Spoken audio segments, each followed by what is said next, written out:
Hello guys, Mr. Bean here, and today we're going to work on a review for conic sections. What I've done is shown you what you're going to see on the test, at least if you're taking one of the algebras tests, is we will give you these equations on your test. It's not on your review, but I just wanted to give you a heads up that all of these things are going to be on your test. So notice there's not the distance formula, so you need to make sure you know that one, and there's not the midpoint formula where you have the average of your two coordinate points, you divide by 2, divide by 2. So those are things that are not on the test itself. You need to make sure you know those, but all of the rest of these are on the test, but you do have to know what is what.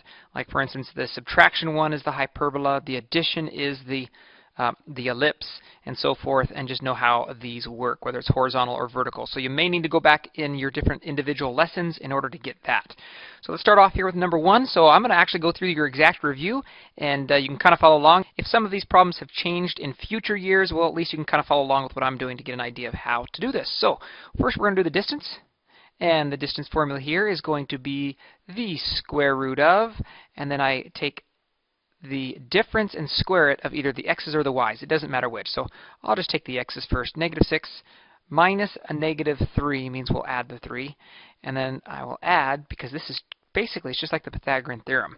And now let's do the y value. So I have a negative 3 minus 3, and then you get d equals square root of, so this negative 6 plus 3 is negative 3 squared. That's a 9. And here this negative 3 minus 3 is negative 6. But when I square it, I get a positive 36. So we have that the distance between these 2 points is the square root of 45. And then you could plug that in a calculator and get it to 3 decimal places. I don't have a calculator right in front of me, so I'm going to stop there. That's just a simple plug in a calculator. All right, now the midpoint. If you remember, the midpoint is, I'll come down here, the midpoint is the average of the 2 points. Oh, I don't need to do it down here. I'll just do it right up here. So I'll do a capital M to demonstrate what I'm doing here. I'll take negative 5 and add the other x value, which is 3, and divide that by 2. And then I'll go to the other one. The y value is 1, and I will add the negative 8 and divide that by 2, because I'm taking the average. So that leaves me with, at the midpoint, negative 5 plus 3 is negative 2. Divide by 2, we get negative 1, comma. 1 minus 8 is negative 7, so we get negative 7 halves. Okay, there's your midpoint. Number 3, we're looking for the perpendicular bisector between these 2 points. So I have 1, 5 and negative 5, 3. So this is the line that is being connected, but what I'm looking for is the perpendicular bisector, this line here, and it's at a 90-degree angle. So the first thing let's do is find that midpoint right here. Let's get that midpoint. So we will take the average of these 2 points. So 1 plus a negative 5 means 1 minus 5 over 2, comma, and then a 5 plus 3 over 2. So that's going to give me a midpoint of negative 4 over 2 is negative 2, and 8 over 2 is 4. So there's my midpoint that I'm going to use. That's this red dot down here. Okay, now what's next? We need to get the slope between these 2 points. So if we take the rise and the run, then we'll take the negative reciprocal in order to get the perpendicular slope. So let's see what our little m slope is. Change in y, so we can go 3 minus 5 or 5 minus 3. Doesn't matter which order we do it in. So how about 5 minus 3? Over, now if I started with this 5, I got to start with that x on bottom. So 1 minus a negative means plus 5. So our slope is 5 minus 3 is 2. 1 plus 5 is 6. So that equals 2 6s 1/3. And then that is going to change because we're going to use the perpendicular bisector. So 1/3 will give us a negative 3 that we're going to use for our slope. Okay, I'm going to circle that thing just as a reminder. That's our slope. All right, so what do we do with this? I'm going to use point slope form, which means we're going to go through this coordinate point, and remember that coordinate point was negative 2, 4. We found that because it was the midpoint. So y minus 4 equals the slope that we're using, which is negative 3, because we're negative reciprocal of this 1/3.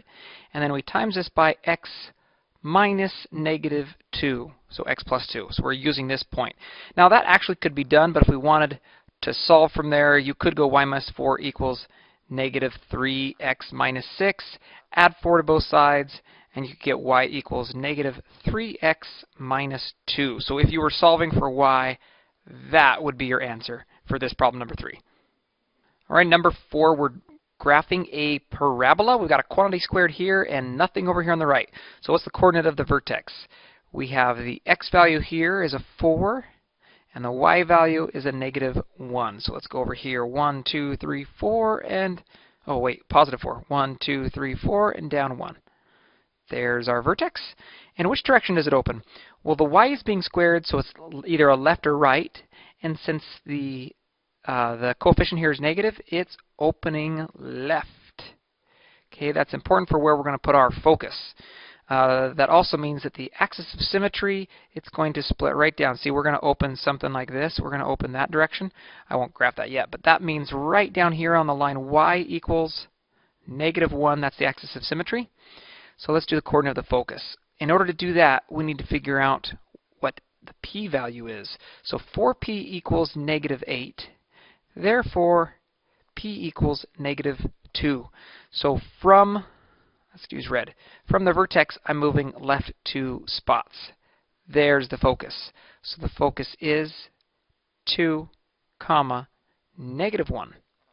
And then the directrix is 2 this way, 1, 2, and then you'll have a dashed line that you could put there. Do-do-do, do-do-do. And so that is an equation. The directrix is x equals 6. All right, now, how do we sketch the rest of this thing? At the focus, you have the focal width. The focal width is 4p, so it's 8 across. So if I'm here at the focus, I could go 1, 2, 3, 4, and put a dot, and 1, 2, 3, 4, and put a dot. And there is the focal width. It's 8 across. And let's see if I can curve this thing and not close. And oh man, okay, something like that. There you go. Good enough. We're just kind of doing a sketch here with those coordinate points. All right, number 5, let's get an equation. Now, I would recommend, I know there's not a lot of room on your review there, but I would recommend visualizing this. So if we have a focus at negative 2, 3, there's our focus, and we have a directrix at x equals 2, we have something like this. Okay, this is sideways, I know. There's our directrix. That means that our parabola is going to have something right in the middle that goes like this. Okay, so we need to figure out the vertex. So what is the vertex? The vertex of this thing is going to be right in the middle of these two things. So here you have an x value of 2, here you have an x value of negative 2, so the vertex is at 0, comma, 3. It's right in the middle of these two things. Now that we've got a vertex, what else do we need? We need to know what p is. So the p is how far you are from the vertex to a focus, which is 2, or from the vertex to the directrix. So that is 2. But let's be more specific than just saying a 2, because we know it opens left, so let's make this a negative 2 instead of just a 2. So that way, when we get 4p, we know that this times 4 is negative 8. Okay, now we can write our equation. We know it's a quantity squared equals negative 8 something. So where's the x's and y's go? Let's see. It's going to be a y squared, so we put the y there because it's opening left. And then the y value here is a 3, so we say minus 3. And then over here you'll have x, and then technically it's minus 0, but you don't really need to say minus 0, so I'm just going to put x. And there it's done. Okay, number 6, let me give you another visual of what's happening here. We have a circle, a point on a circle whose center is the origin. So here we've got some circle. 2, negative 3 is some point down there. What we're looking for is an equation of the line that is tangent to this thing. And so you have some line that's kind of coming through the point like this. We're going to get the equation of this line. So what we need is the slope. The way you get the slope is you look from the center to that point, because the perpendicular is going to be tangent to that, meaning it's going to just kiss this circle in one little spot. So let's get the slope of that. That slope is down, let's see, it's right 2, down 3. So it's down 3 over 2. That's the slope of this thing. So the slope we want to use for the equation of the line is going to be the negative reciprocal 2/3. That's what we're looking for, the slope of this line. And then we're going to go through the point 2, negative 3. So y plus 3 equals a slope of 2/3 times x minus 2. And then that could be it, and then let's solve for y on this. Let's see, we get y plus 3 equals 2/3 x minus 4/3, and then when you subtract, we're going to subtract 3, but instead of 3, let's just change it to 9/3. It'll make it a little easier if we see this as the fractions. And I know we don't have a lot of room on this. Sorry about that. And then we get y equals 2/3 x minus 13/3. There's our answer to that one, number 6. And I know you're trying to squeeze this in. You got to write small. Numero 7. Here we go. All we have to do is set up an equation. So it's pretty basic. We have these quantity squared things. It's going to equal the radius squared, which is 64. And then you have your x, your y. The center is minus 8, so you just say plus 8. Here the y value is at -2, or positive 2, so you say y minus 2. And that's it. Real simple there. Just basic equation of a circle. Number 8, now let's sketch the graph of this thing. What in the world is going on? Well, I'm going to first divide this whole thing by 36 because we need it to equal the number 1. And then you can see here, these things are going to start reducing. That reduces 36, 9 and 36, that reduces to 4. This reduces to a 9 on bottom, and that cancels and just becomes the number 1 on the right side. All right, so that lets you know if we have, let's see, the a value is a squared is 9, so a will equal 3. B will equal 2 because I'm taking the square root of these things, and for this it's an ellipse because it's an addition, and a is the larger one if you remember. A is larger than b when it's an ellipse, and you know it's an ellipse because it's addition. So anything else we need, we're going to have the foci down here, so we probably should get the c value as well because that's going to help us. So if you remember, c squared equals, in this case, it's a squared minus b squared. So c squared equals a squared minus b squared. Now just remember for an ellipse, it's the opposite of the symbol. Same with hyperbolas. This relationship is the opposite. So a squared is 9 minus b squared is 4. 9 minus 4 is 5. So c is going to equal the square root of 5. We don't have to get what the decimal is. That's good enough. All right, let's start graphing this thing. -3, 2 is the center, so 1, 2, 3, 1, 2. There is our center point. And the a value is 3. Oh, by the way, does this open up or down? I mean, is this a horizontal or vertical? Since the a is underneath the y values go up and down, so it is an ellipse that's like this. It's up and down vertical. So the a value, 1, 2, 3, goes up here. 1, 2, 3. Oops, 1, 2, 3. Yep, that's right, down here. And then the b value is 2, so we'll go right 2 and left 2. Okay, so that's helping us out here. Our center is -3 and 2. Our vertices were a away from the middle, so we're going to go from this point up 3 and from this point down 3. So let's do the down 3 first. -3, comma, -1. And then the other one was -3, comma, add 3, you get 5. My pin's being sloppy, sorry about that. And then the co-vertices are the b values left and right. So we're going to be at a -3 and then go 2 more to the left. So -5, comma, and the y value stays the same, so that's a 2. And the other one is, we were at -3, let's go 2 to the right. Now we're at -1, comma, 2. And then the foci are going to be somewhere in here. We're going to go add square root of 5. So a little bit more than 2. A little bit more than 2. There's our foci, which we don't really have to sketch on there, but it's just for a visual. So what's changing? The y values from the center. So the -3, nothing changes. But the y value 2, we're going to add and subtract the value of c, which in this case is 5. So that's where that comes from.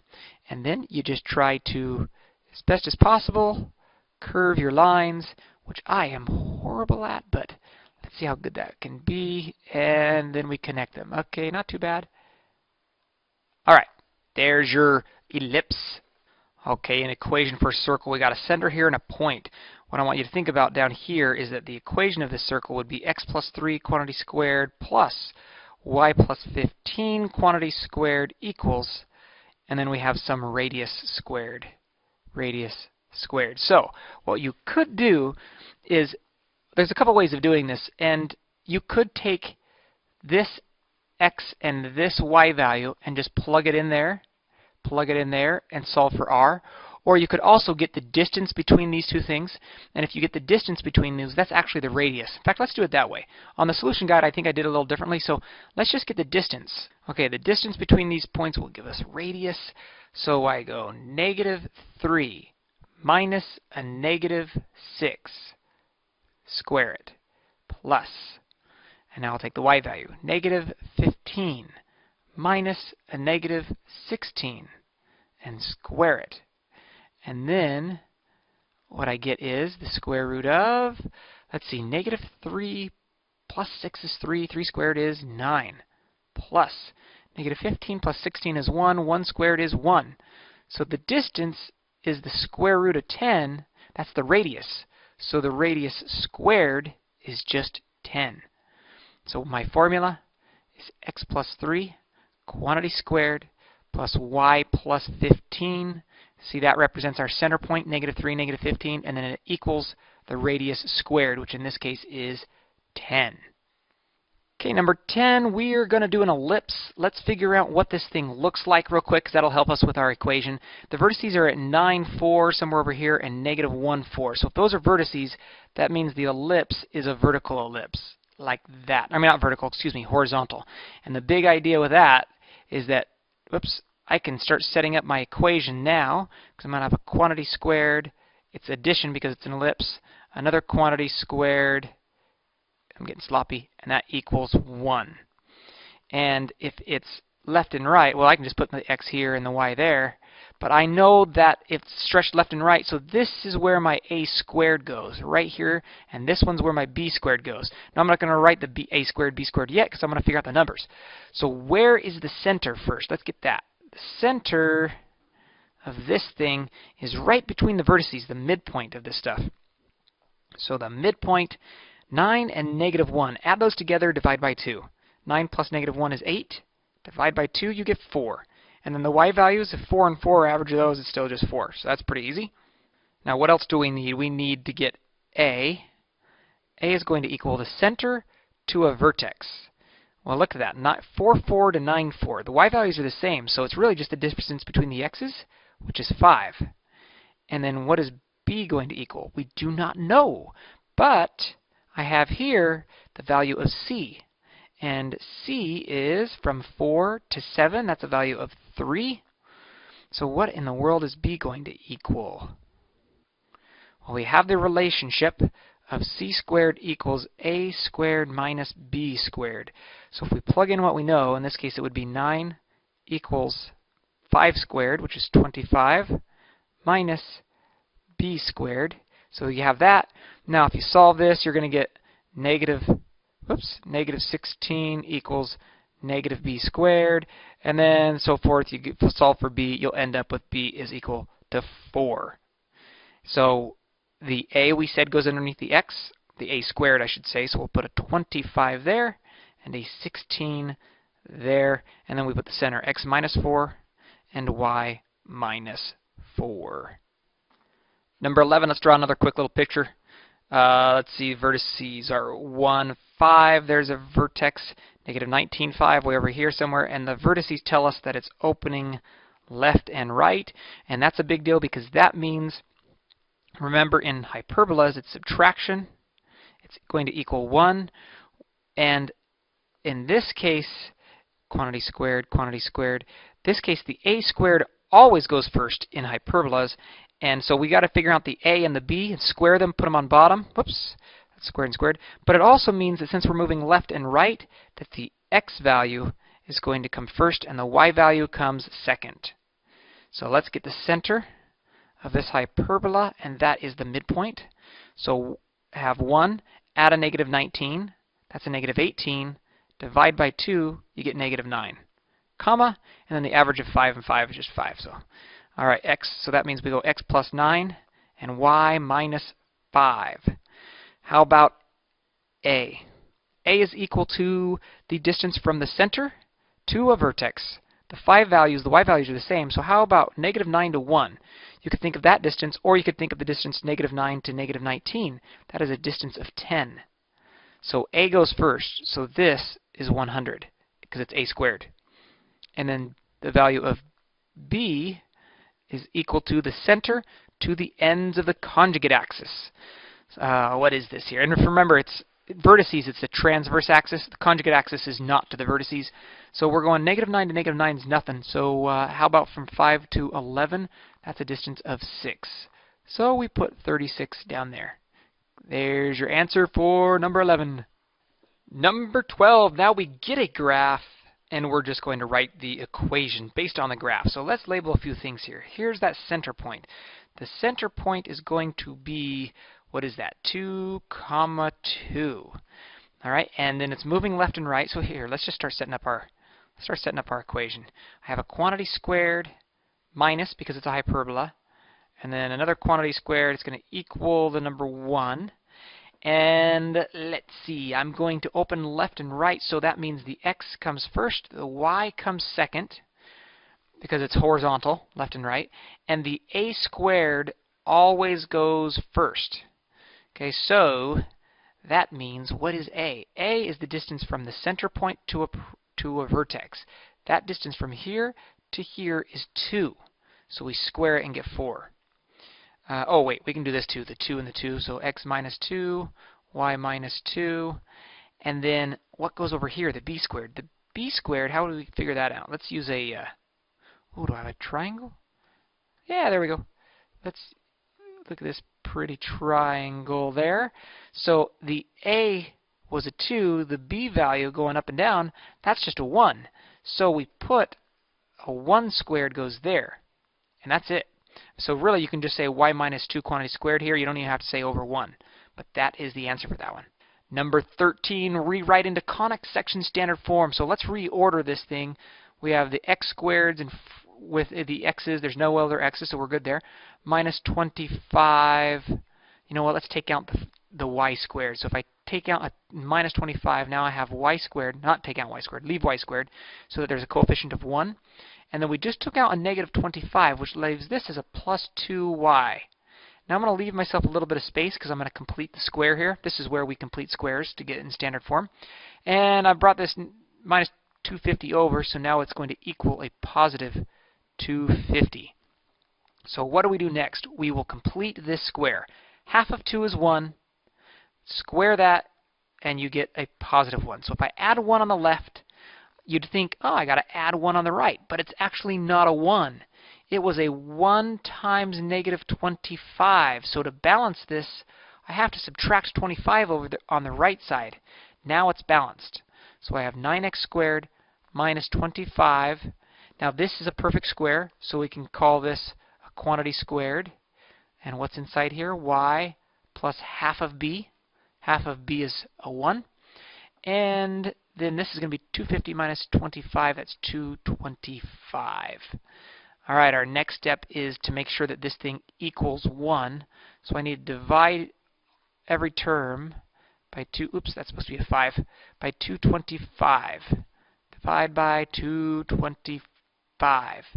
And if you need to, you can get your little calculators out and check these. That reduces to 1. This reduces to 25.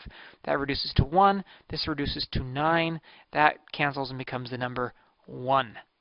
So final answer, x squared over 25 minus, here I have y plus 1 quantity squared over 9 equals a 1.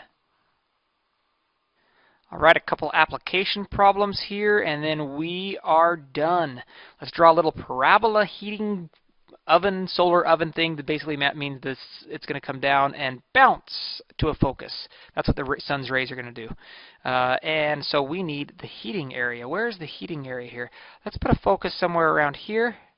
And it tells us that this distance here, the p-value, is 2.5. So that distance up here to the focus is 2.5. Now, the most common mistake students make when we're doing these things is they think that the focus is right here where the parabola stops, and that's not the case. It might be outside the parabola or further inside the parabola compared to where the edge of our parabola stops. So just be careful about that when you're doing these on any tests. Try to not think of it as where it's 4 feet across. Here, in fact, I'll change my colors here. So this distance here, when I'm looking about how far across is it, it's 4 feet across. That is not the focal width. This is not where the focus is right there. The focus is somewhere else. But if it's 4 feet across, that means it's 2 on one side and 2 on another side. And the reason that's so important is because we can say that this is a coordinate point. If the vertex is at 0, 0, which is the easiest way to think of this, if that's at 0, 0, then this coordinate point right here is at, what's this distance? From here to here, that's a distance of 2.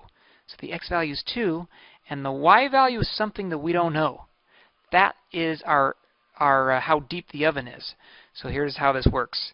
You take the equation, let's see, it's x is being squared. So we go x squared equals 4p, so it's 4 times the p value is 2.5, because it said, whoops, 5, because it said that it was 2.5, the focus is 2.5 from the vertex. So it's 4 times 2.5, and then times that by the value of y. So if we plug in this x value of 2 and square it, 4 times 2.5, that's 10, 10y. You divide both sides by 4 or by 10, and that is how deep this solar oven is. Okay, I'll stop there. You can just do that quick little math. And then the very last one, cross-section of a rope pulley. Okay, this gets a little confusing. This picture also is misleading because it's got this shaded area here, and it makes you think that this is A and this is B, but that's not quite right. A is definitely, I'll go back here and put that blue in. A is definitely a 4. But the B value we don't know. This shaded region, it really does throw that off. It's supposed to show the shape of a pulley is what this is actually doing. So here's how this works. It says the transverse axis is 8 centimeters long. So that definitely means that A is half of that. So A is 4. B, we do not know, so I'll put a question mark here. But we do know that C is, it says here that the foci are 2 square root of 6 centimeters from the center. So C equals 2 square root of 6. So if you remember, the Pythagorean relationship here is C squared equals A squared plus B squared. Why is it addition this time? Because the hyperbolas, when we're doing hyperbolas, that's a minus equation. Minus with a fraction equals 1. In fact, I'll just go ahead and set this up. So if it was minus in the equation, then the Pythagorean relationship is the opposite of that. That's how I like to remember these things. So quantity squared, it's opening left and right, so that means my x will come first, my y will come second, and I've already got the a is always first, so I know this has to be 16, a squared. Where's the center? The center is at 0, 0, so you could just say minus 0, so we don't really even need that part of it. And the last thing here, we need this b, and then we're done. So how can we do that? You set up this 2 square root of 6 squared. So 2 square root of 6 times 2 square root of 6 equals, so that's up my c squared, equals a squared plus b squared. So 16 plus b squared. I am really trying to squeeze this in here. I'll draw a red line here to separate this. And then 2 times 2 is 4. Square root of 6 times square root of 6 is 6 equals, then I still have my 16 plus b squared. This is 24. 24 minus 16 is 8. So 8 is b squared. Now be careful here. 8 is b squared. It's not that b is 8. It's b squared is 8. So that's what b squared is right there. You just put an 8. And there you're done. All right, that's it for this review. I really hope you do well on this final test here for Unit 11. Hope for those of you who are going on to Unit 12, hopefully there's a lot of you going on to Unit 12. You're going to have some fun matrices there. And so if that's the case, I will see you back in the next unit. Good luck on that test.